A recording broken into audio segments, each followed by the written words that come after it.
Hello everyone. समाप्तिस audio show Hindi में आप सभी का बहुत बहुत दिल से स्वागत है। अब तक की कहानी में हमने देखा कि अमन और उसके पिता प्रभाकर नेहा को लेने घर जाते हैं। वह भी उनके साथ, नेहा भी उनके साथ अपने नए घर आती है। और अब आगे नेहा और अमन की शादी को अब 1 महीना पूरा हो गया था। एक कमरे में साथ होने के बावजूद उनके बीच एक अजीब सी खामोशी थी। साथ होकर भी वह दोनों एक दूसरे से बहुत दूर थे। शायद यही उस खामोशी की वजह थी। अमन नेहा की बहुत रिस्पेक्ट करता था। वह हर पल यही सोचता था कि कुछ भी हो जाए, लेकिन नेहा के मन को ठेस नहीं पहुंचनी चाहिए।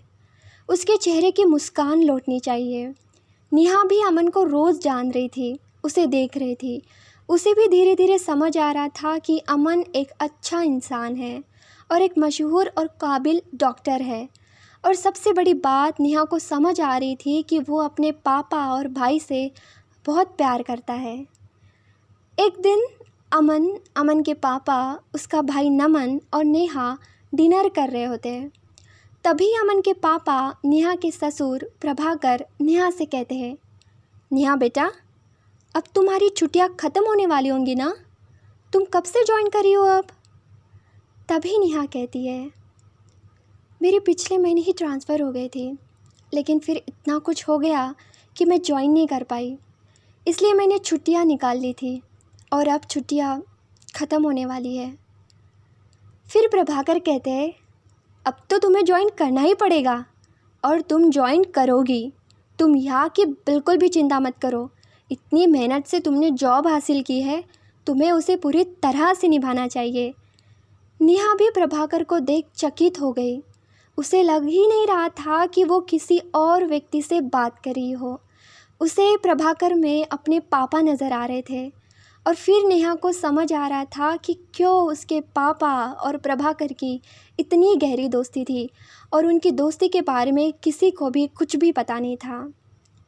यह सुनते ही अमन का मन बेचैन हो रहा था। उसे लग रहा था कि अब वो नेहा को रोज़ देख नहीं पाएगा।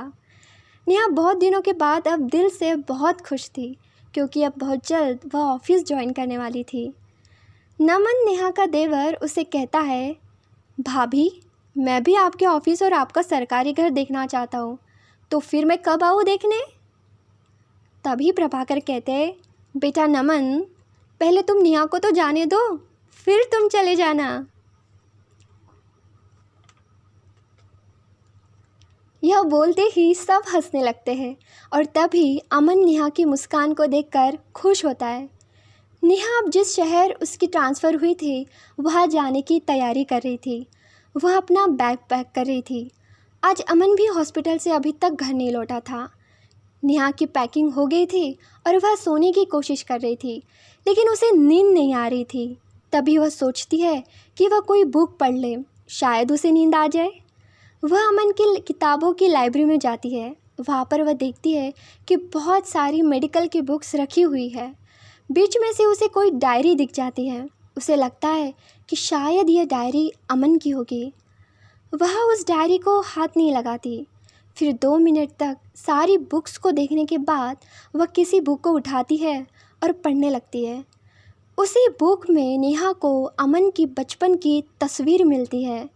वो थोड़ी देर उस तस्वीर को एकटक देखती है। उसके बाद बुक पढ़ते पढ़ते वह सो जाती है। जब उसकी आँख खुलती है तब वह वापस बुक को बुक शेल्फ में रखती है। तभी उसकी नज़र वहाँ पर नीचे उल्टी रखी हुई फ़ोटो फ्रेम पर जाती है। उस फ़ोटो फ्रेम में अमन और किसी लड़की की तस्वीर होती है।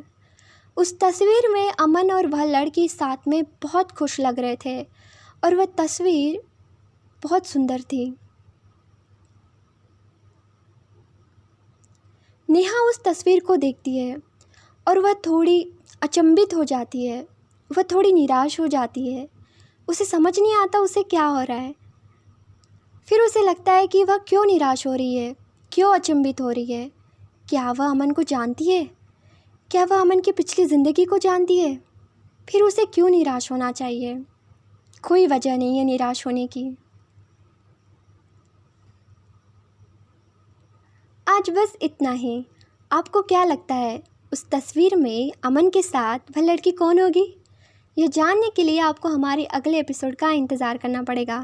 तब तक के लिए समाप्ति इस ऑडियो शो को सब्सक्राइब कीजिए। अगर आपको यह कहानी पसंद आ रही हो तो इस वीडियो को लाइक कीजिए और बेल आइकन को प्रेस करना ना भूलें, ताकि हमारे आने वाले एपिसोड्स की नोटिफिकेशन आपको मिले और कोई भी एपिसोड्स आपसे मिस ना करे।